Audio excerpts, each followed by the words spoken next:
Hello there, everybody, and welcome back to another episode of the podcast. Today, we are talking cybersecurity and how cybersecurity is relevant to your small business.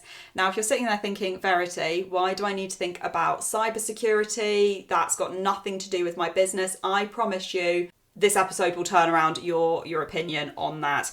I am delighted to be joined for this episode by Caitriona Forde. Passionate about protecting small businesses from hackers, Caitriona is on a mission to educate businesses and our community to understand the risk of cyber attacks. The stake of cyber attacks are at an all-time high, yet Caitriona believes that taking small steps to improve your online security will decrease your chances of getting hacked. With years of experience working with businesses of all sizes and across many industries, she has a strong understanding of business operations and what is required for business growth. She applies this knowledge when devising and implementing tech solutions that will securely assist with business growth.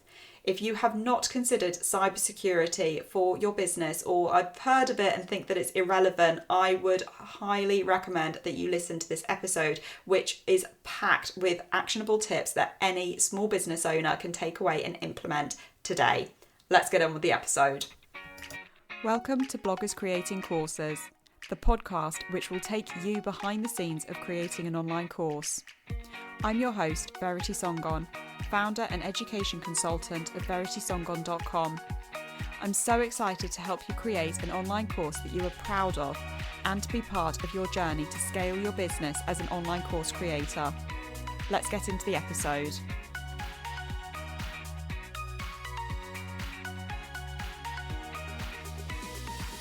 Caitriona, thank you so much for being here today. I am really excited to have you here. We are going to have, I think, an amazing conversation. We've just been chatting before I hit record what we're going to be talking about.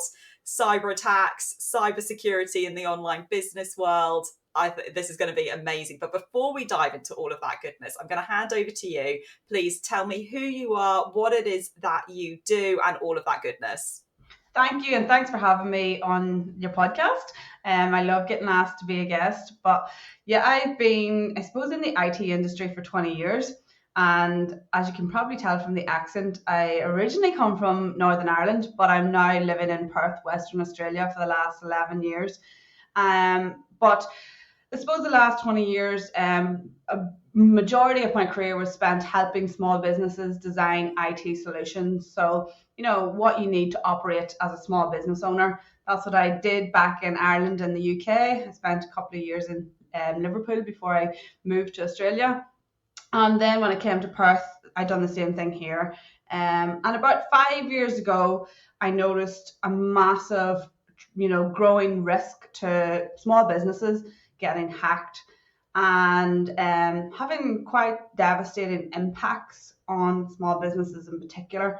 So I went back to university and studied a master's in cybersecurity because I really wanted to understand why the hackers are doing this, how they were doing it, everything about it. And the more and more I deep dived into it, the more I realized how huge a problem this is. So the last, I suppose, few years, I've been spent doing a variety of different things. I run what we call cyber awareness programs for corporates. So they're basically 12-month programs that help change the security culture within a corporate. So helping people, I suppose, use computers a little bit more safely. And then my absolute passion side of my business is helping small business owners protect themselves. So online business owners, entrepreneurs, solopreneurs, helping them protect mostly their business, that is their passion business, their dreams, everything that they have put into, helping protect those from the nasty cyber criminal.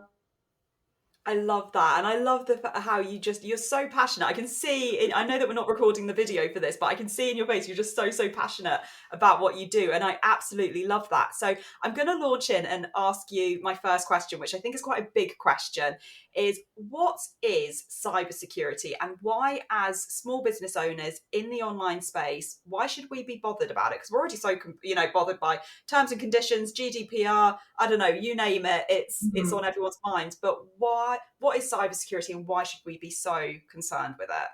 Yeah, it's a really great question because I think a lot of people, especially small business owners, when they hear the phrase cybersecurity, for some reason they associate it with larger businesses. They don't think cybersecurity is something that a small business needs to be concerned about. But cybersecurity is basically securing your online and your digital world. And it can be in your personal life, it can be in your business life, it can be in your family life. We all use technology. There's a prediction that by 2025, each individual in the world will own up to 10 devices that are connected to the internet. Every Wow. single one of those devices gives a cyber criminal or a hacker access to your online life. So most of us spend a lot of time, whether it's in our business life, our professional life, our personal life, online. Our lives, especially because of the pandemic, become more and more reliant on the internet.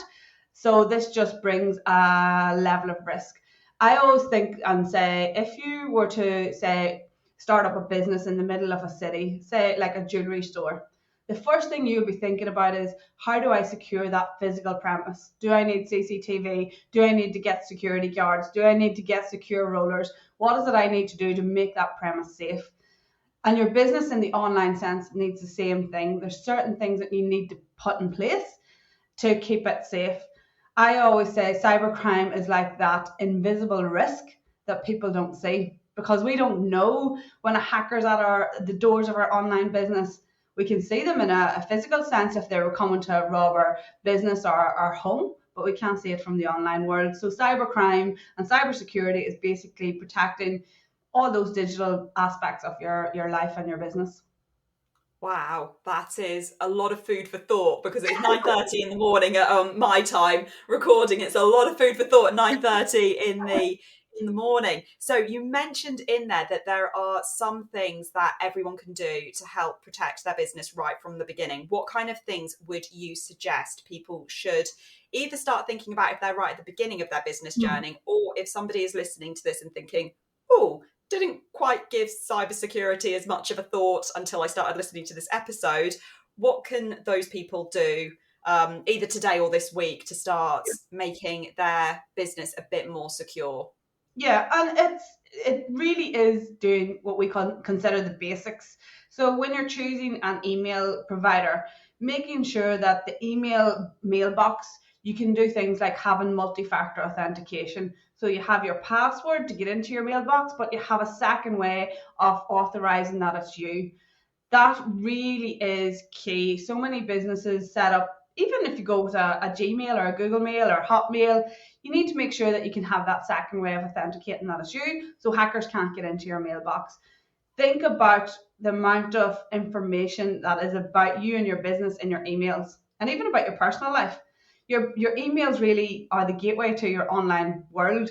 They allow you to reset your passwords for your bank accounts, get into your clients' databases, all the different things. So you really need to secure your emails straight away. Multi-factor authentication, wherever you can put it. Social media accounts in particular. A lot of online businesses now grew through Instagram, Facebook, LinkedIn, all these social media platforms. Securing those platforms by having a strong password and having the multi-factor authentication set up. I'm seeing a huge rise, especially this year in particular, in the last 12 months, of people having their Facebook accounts and Instagram accounts hacked and losing their accounts, and it's extremely difficult to get it back. So the other thing as well is putting in what we call a password manager. So a password manager helps you manage your passwords, but it also lets you auto generate your passwords. So hackers know how us humans tend to generate our passwords because we're creatures of habit. So if we generate them ourselves, we normally make them so that we're easy to remember. We might use a word or a name or our favorite food or our pet's name or something that's close to us. And therefore then the hackers know those types of things that we do, and then therefore they're easier hacked. So put in a password manager where you've only one password to remember, and it remembers and creates the rest of them. Those two things alone will save your business 9 times out of 10. Then the third thing I would say is being able to identify when you're being scammed, because a lot of it is, it's scamming. Do you know what I mean? Yeah, you think of hackers and hacking into your business, but a lot of it is trying to get you to maybe pay a fake invoice or buy a fake product online, or trying to scam you out of your money. So being able to identify, that's something suspicious about that. Maybe I shouldn't click on that. Learning the type of tactics that they're using to scam and hack businesses as well.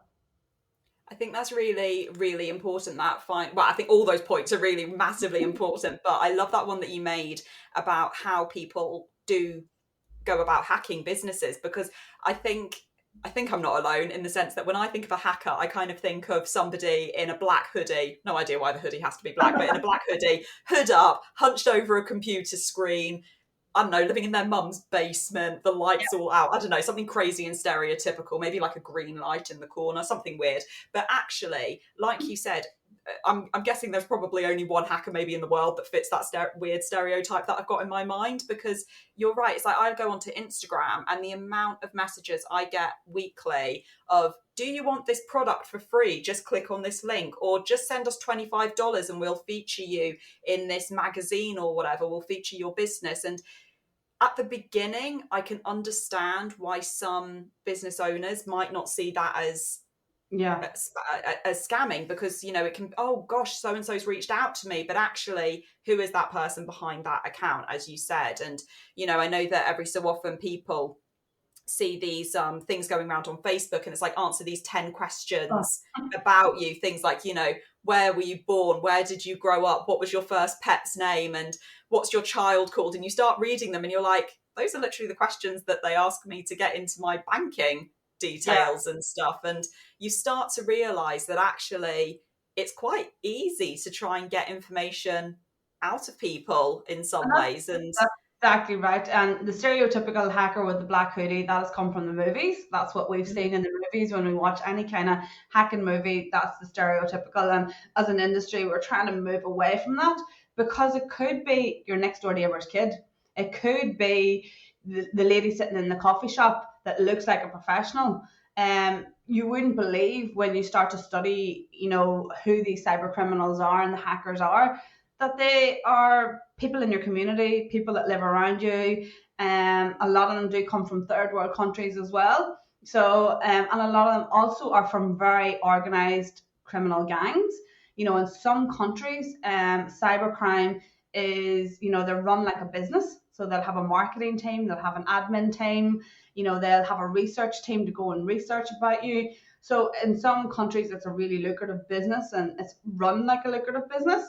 So they will be doing what you call web scraping. So the example that you give about social media and oversharing, that's exactly what some of these criminals do all day long, is scrape your social media accounts to see what information they can gather about you, to then try and scam you or hack you, or trying to get into your accounts through your passwords.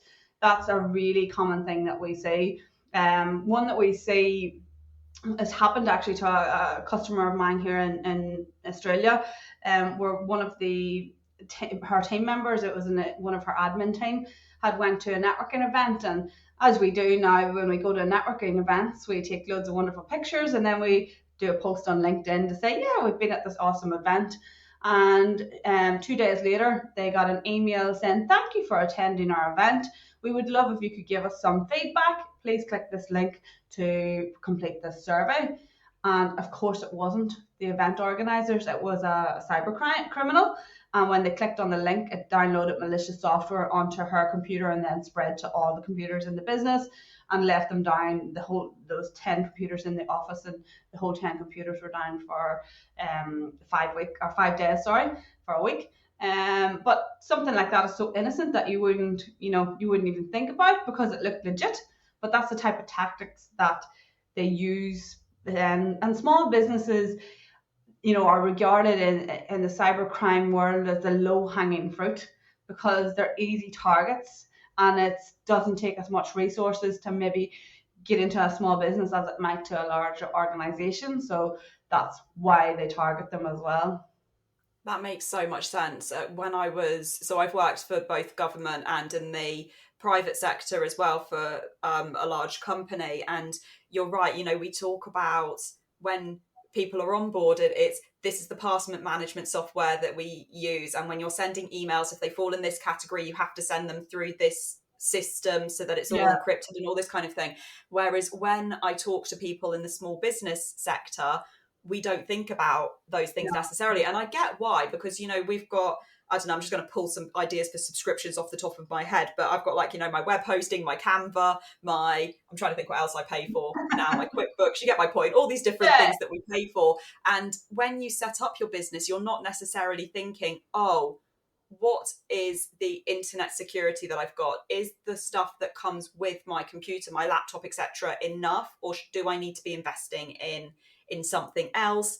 And yeah, I can completely understand why small businesses are kind of in some ways more hackable than the bigger businesses. And what you just said about a company's having their computer system down for 5 days, I can just think how there are some small businesses, because when I'm thinking small businesses, I'm thinking like myself, just me, myself, and I, one person.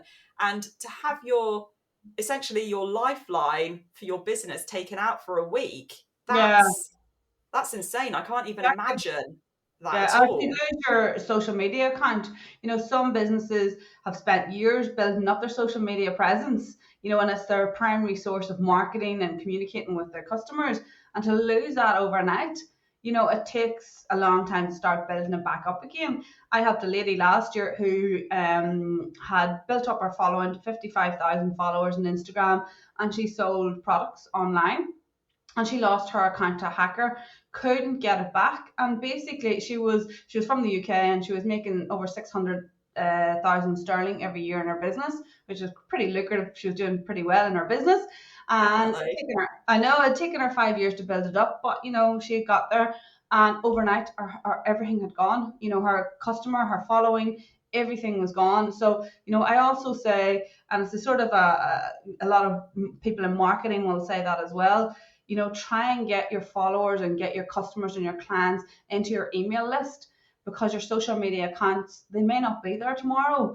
And I think we rely, especially as small business owners, and especially in that startup phase, we don't think that they may not be there tomorrow. We think that they're always going to be there. But as you say as well, like starting off a small business, there's so many options available to you now. You know, there's so many different types of software subscriptions, and, you know, hosting and Canva. And as you say, all the different, like, I think about it myself, the amount of subscriptions. You know, you might have a scheduling app for your social media posts. You might have an online CRM, or somewhere that you have a database. Then you have where your accounting is. So making sure that you do your research on those products as well, to make sure that they're reputable and that they're, you know, a secure product. And making sure things like, if you're using like an online platform to store customer data, making sure that you can do things like the multi-factor authentication, and that it's saved in a safe place. Because the amount of people that I do a security review for, small businesses that have all their clients' data on this website, and there's no security around it. And then, you know, if you're working with maybe high profile business or brand, and they get hacked because of you, you know, that could be massive damage to your reputation as well. 100%. It can be costly as well. We were talking, we did an episode a couple of weeks ago where we were talking about data protection, GDPR, and all the rest of it. And being from the UK, GDPR, what like May 2018. Oh, what a month to be alive when GDPR came in. But anyway, but yeah, absolutely. You know, if you get hacked, you've not just got the reputational damage, as you said. It's, you know, you could potentially be facing fines and all sorts. And like you said, it's realizing the responsibility you've got when you're collecting other people's data, essentially, and other people's information. We're seeing that at the moment in Australia. We're seeing the other side of it. So, you know, I know that GDPR has very strict, you know, things in place that protects people's information. And we're seeing the other side now in Australia, where we don't have that. And one of the largest telcos have just had a major data breach. So 10 million people's data in Australia has been hacked. And it's a huge uproar. People have to now go and change driving license numbers, passports, their healthcare number. And, you know, we don't have the same privacy and data protection that you have in Europe. So there's a lot of talk and a lot of discussion right now in Australia about Well, we need to have that because now a lot of people are concerned that their identity could be stolen, that these cyber criminals could, create credit in their name, all these different things that you can do. In Australia, we have a thing where most of the credit or anything that you need to get, you need to have 100 points of ID. And unfortunately, this data breach has released for 10 million people the 100 points of ID that's required. So it's huge on the other side of it. Yeah. But when you are taking people's personal information, it's really important that you know that you're going to be able to protect that. Absolutely. Gosh, 10 million people. That's It's like one in insane. two. It's one. When you take the children out of it and kids out of it, they reckon it's 1 in 2 adults in Australia at the moment are impacted by it. Wow, that is absolutely Mm. insane. Yeah. And there is somebody sitting at the top of that company right now, probably crying. Yeah, yeah, because it With was, the, it was a particularly easy breach as well. It okay. wasn't something very sophisticated. So, and Uber is another company that has recently had a data breach, and again, it where the hacker was able to what we call socially engineer. So the hacker manipulated somebody from the IT team to give this hacker's laptop access to the network of Uber. So hackers know that, and this is the other thing, they know how to hack people. And this is what I talk about a lot, is that we need to learn, as everybody, it doesn't matter who you are, whether you own a business or not. We need to learn how to identify if we're trying to be scammed, or the tactics that these hackers and cyber criminals will use to try and hack us. I think that's really interesting because I know over here I'm thinking of there was a kid a while ago. I want to say they were only like 16, 17. They got Yes, arrested because they did yes, really well in hacking the CIA network, yeah, which is impressive, I yeah, have to say. But I think sometimes, kind of piecing that all together, we all kind of think sometimes that cyber attacks are these really complex lines and lines of code, which probably goes back to what you were saying earlier about this Hollywood kind of impression. But as you said, I really want to pick up on what you said there about how often it's this simple tactics yeah. that people use to hack small business information. So I guess then that leads me on to wondering, are there kind of like more common tactics that we see? Yeah. Have you got any idea, information about the simple tactics that people tend to use to hack that you could share with us? Yeah, so the social media ones at the moment that we're seeing, especially on Instagram, is where they might hack, say, my account, and then they reach out to my followers and somebody maybe that I have spoken to in the past. And this actually did happen. They didn't hack my account. They hacked this lady in Canada who I'd been speaking to. She was an author and she was ready to release a book.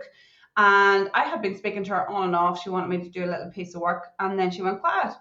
Out of the blue, I got a message, a DM from her saying, "Hey, Caitriona, I haven't spoke to you in ages. I am going to be verified on Instagram, but I need you to vote for me. I'm going to send you a text message. I need you to screenshot that text message and send it back to me."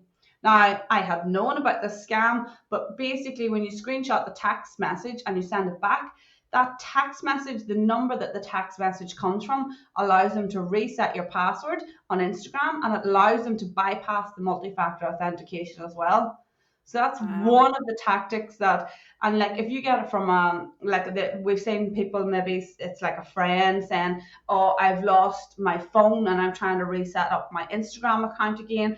I need somebody to verify that it's me. Can you screenshot this text message and send it on?" So that's one that we're seeing a lot on Instagram at the moment. Another one that small businesses and are especially in Australia, and it's happening all over the world as well, is what we call business email compromise. So they'll send an email pretending to be from like Office 365 or from Gmail, and saying that you need to reset the password to your mailbox because it's been Oh, I get a compromised. lot of those. You click the link to reset the password, but it's obviously a fake website. You put in your new password and your old password, and it doesn't work. And then you just forget about it and go on about your business. But you've just given the hacker your password to your mailbox. They log in, and then they'll sit there monitoring your mailbox. And then if you are somebody that sends out invoices, they will wait till you're sending an invoice and they'll stop that invoice, change the bank account details on the invoice, and then send it on, and the person at the other end knows no different. So that's one that we're seeing a lot at the moment. So if you're a small business and it's the first time that you are, doing a payment to a new bank account, you really need to pick the phone up and verify that bank account. Or if you're somebody that can't verify, what a lot of businesses now are doing, saying, okay, and PayPal actually do this. If you're new to PayPal, they will say, we will take 2 small transactions out of your bank account to verify that this is the correct bank account. So verifying before you maybe transfer a large amount of money. We're seeing that especially for real estate. Obviously there'll be large sums of money that transfers when people's buying homes and things like that. Or things like trust accounts is another one that they're taking a lot of money out of as well by the same type of tactic. So being careful with those password resets. If you get something like that, then knowing that maybe you're being targeted right now, and to reset your password and set up the multi-factor authentication on your mailbox. But also then if you are paying invoices, always verify that the bank account is legit and it's the right bank account. Absolutely. Yeah, I think that's so important. It's amazing when you start thinking about it, or speaking to somebody like you who's seeing that side, the lengths that people will go to get the information and the money from you. It's crazy, because there are ways that somebody like me wouldn't even think of personally. Well, clearly I was going to say I'm clearly in the wrong industry, but clearly I'm in the right industry, because if I don't have the ideas to be a hacker, then that's a good thing I'm not a hacker. Yeah, well, we're also, my prediction is, as the whole world is talking about this global recession that we're seeing, and some countries are already seeing the impact of it. And always when there's an economic crisis, cybercrime and crime in general will rise. And now, cybercrime in particular has, it's the most lucrative crime in the world. Last year it was released that it is overtaken the drug trade, and how much money is lost to cybercrime. So that's what we predict, as people are, pushed into, difficult corners where they financially can't survive. They may turn to cybercrime because it can be a lucrative crime, and you can do it from the comfort of your own home. And if you know what you're doing, you probably can get away with it. You don't often see cyber criminals being arrested, because a lot of them are doing it from other countries, and therefore they're hard to trace. So that's, at the moment, that's what I'm saying to everybody, especially coming up to the festive season, Black Friday, Cyber Monday. It is the most busiest time for cybercrime. Shopping online, if you're do any type of shopping online, like I love to shop online, be very cautious. Like last year, some of the stuff that I seen, just silly scams like on eBay, selling like kids' toys and things like that. And it wasn't actually the kids' toys. When you looked at the T's and C's, you were buying the picture of the kid's toy, not the actual toy. So just be careful when you're buying online at this time of year, and use like a payment gateway, maybe such as PayPal or Google or something like that, and that you might have some come back on. I guess it's having that due diligence, isn't it? And that amuses me what you said about the picture, because I actually know somebody who last year bought a Christmas wreath on eBay, but they didn't buy a Christmas wreath. They bought a badly printed and badly laminated picture of the Christmas wreath, and they were furious. Well, understandably, what are they going to do with this terrible picture?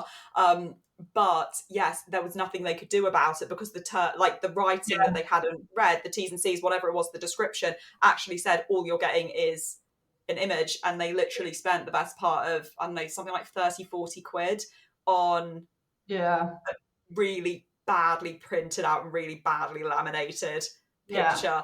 And it just goes to show, you've got to do that due diligence. Things like, looking at the email addresses that emails are coming from, like you said, and, is it the official website, or have you suddenly been pitched to a business that you've never heard of before? It's absolutely insane. So I'm thinking that there are possibly some listeners who are listening to this podcast episode now and thinking, oh my gosh, I'm either going to go and reset every password that I've got, or I'm just going to shut my business down tomorrow because this all sounds really insane, which I wouldn't advise that necessarily you do either of the two unless your password for everything is exactly the same thing.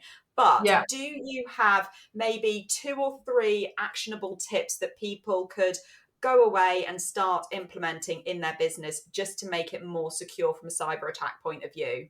Yeah. If you're not using a password manager, please bite the bullet and do it. Get a decent one that is a reputable one, and use it correctly by letting it generate your passwords, because that's definitely one of the big things that we see with every business. Every time I speak to a small business owner and do a security review, most they're using the same password in multiple places, and so passwords is number one. Multi-factor authentication, wherever you can set it up. If you can set it up, do it, and do it through an authenticator app and not through SMS or email, because SMS and email both are hackable.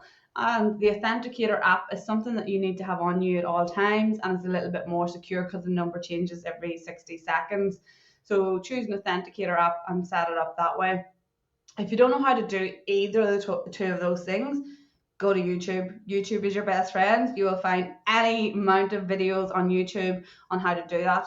And I suppose the number 3 thing as a small business owner is just back up everything that you can and test your backups regularly, because you cannot say that you're never going to get hacked. You might, have the most secure system in place. And as we see with a lot of these larger organizations, hackers will find a way in. So making sure that you've got a backup of your data so that your business can keep operating, and put limits on your bank accounts, especially your business bank accounts, so that if your card or your bank account number or whatever gets compromised, that they only can do small transactions. So those few things, can start you off on a much secure path, but just take action. I know a lot of people know that they shouldn't be using the same password, and they are putting it in the to-do list, and never getting around to it. Just take some time. It doesn't, spend a few hours doing it, and you honestly, every time somebody comes back to me after they've done it, they always say, why was I procrastinating over that for so long? It's not as difficult. But those few things alone will save you. Obviously, things like having antivirus software on your computer is important. And things like your Windows updates. So if you're running a Windows device, and even your phones, making sure that you always have your mobile device and your computer updated, because those updates are fixing security vulnerabilities in the software of the device as well. But basically, slow down, be vigilant, be suspicious. Don't trust everything that comes in on email, and make sure when especially if you're somebody, your business needs to shop online, make sure that the websites and everything is secure where you're shopping. But don't be afraid. Those are amazing tips. So thank you so much. And I will just actually ask kind of like a question 1.A to that. Gosh, we're going to talk for ages at this rate. I promise this will be my last question. There will be some people who are thinking, well, I've got a password generator, because there's like one that comes pre-installed with iPhone, for example. I'm sure there's ones that probably come with other brands as and software providers as well. Is there a kind of like an opinion in the industry that the ones that come as standard are fine because a lot of people will be using them, or are they maybe, if you can upgrade, that would be great? Or I'd just be curious, because I'm sure that's probably a question that some people have got in their minds. Yeah, if you're in your personal life, the ones that come with the devices are probably okay. In the business, I would really recommend upgrading to a business grade one. Now, be careful. The likes of, say, Google Chrome, you can save your passwords into your Chrome browser. The problem with that is that they are saved in what we call plain text. So if a hacker gets access to your computer, they can go in and see those passwords saved in plain text. So you're better having an authenticator or a password manager that is encrypted, so that you know that it's encrypted. The one that comes with the Apple devices, as long as you're using it properly, it's encrypted and it's pretty safe. I don't know of one for Android, to be honest, but you've got one, like you've got things. One that I use quite a lot is LastPass. It's a pretty decent product. Keeper is another one. 1Password is another one. In the business, for business accounts, there's a really famous saying in cybersecurity, and I know it's in some other industries as well, but if the product is free, then you're normally the product. So if it's for your business and it's for your client's data, you're probably better paying a small subscription so you have the peace of mind knowing that your data is secure in that app, whichever one you've decided to go for. Absolutely. And I think it's like you said, it's paying that small price for the peace of mind, because actually what is, I don't know, however many dollars or pounds, whatever it's being sold in, versus a potential lawsuit or Yeah. losing your business for 5 days or potentially longer, Yeah. and what have you. So real food for thought for listeners there. So thank you. Well, Caitriona, we've covered so much, and this has been such a juicy episode. It really, really has. Where can our lovely listeners catch up with you if they want to find out more about you and your services or work with you in any way? Where can they find you? Yeah, I hang out on Instagram quite a lot, so you'll see me there nearly every day. I try to show up as much as I can and talk about anything that I see. So I'm just Kate_cybersafe, so CAIT_cybersafe. I'm on LinkedIn, Caitriona Forde on LinkedIn, and I'm on Facebook as well as Caitriona Forde. But Instagram is probably the place that I'm most active for the small business community world. And I do share a lot of what's just happening and tips and tricks that I can see. I also have an email list that I email out probably twice a month with just anything that I see that's going on that people need to know about, any breaches that's happening, or any tips that I think of things that change in the industry. Technology is a fast-paced industry. It changes quite a lot. So just keeping people up to date with, for instance, if there's a breach happened, what you need to do and how to recover from it and things like that. That sounds fantastic. I'm going to get all of that linked in the show notes as well, so people can find you. And as someone who does follow you on Instagram, I would recommend to any of our listeners, regardless of your interest in cybersecurity, to follow Caitriona, because the stuff you do put stuff out every day, and it always gets me thinking whenever I see your posts. And absolute gold that you put out on Instagram. So if you're not following Caitriona on Instagram, and at Facebook, then on Instagram, I would really, really recommend that. Well, thank you so much for your time today. It has been an absolute pleasure chatting with you. And I'm sure there's a lot of food for thought for our lovely listeners. So thank you. Thank you so much. I suppose my final point would be, don't be afraid of it. It is a really scary industry, but I always say cybersecurity is a life skill that we all need to learn. Technology is part of all of our lives. So honestly, just embrace it and you'll feel much better. Amazing. Thank you so much. Thank you. Thanks for tuning in to this episode of Bloggers Creating Courses. If you enjoyed this episode and you'd like to help support the podcast, please share it with others, leave a rating and a review. Ratings and reviews help us to reach more people who want to build and scale their online course. So you're really helping to widen the support for our blogging community. To catch all of the latest from me, you can follow me on Instagram @VeritySongon. I'll see you next time. Happy content creating.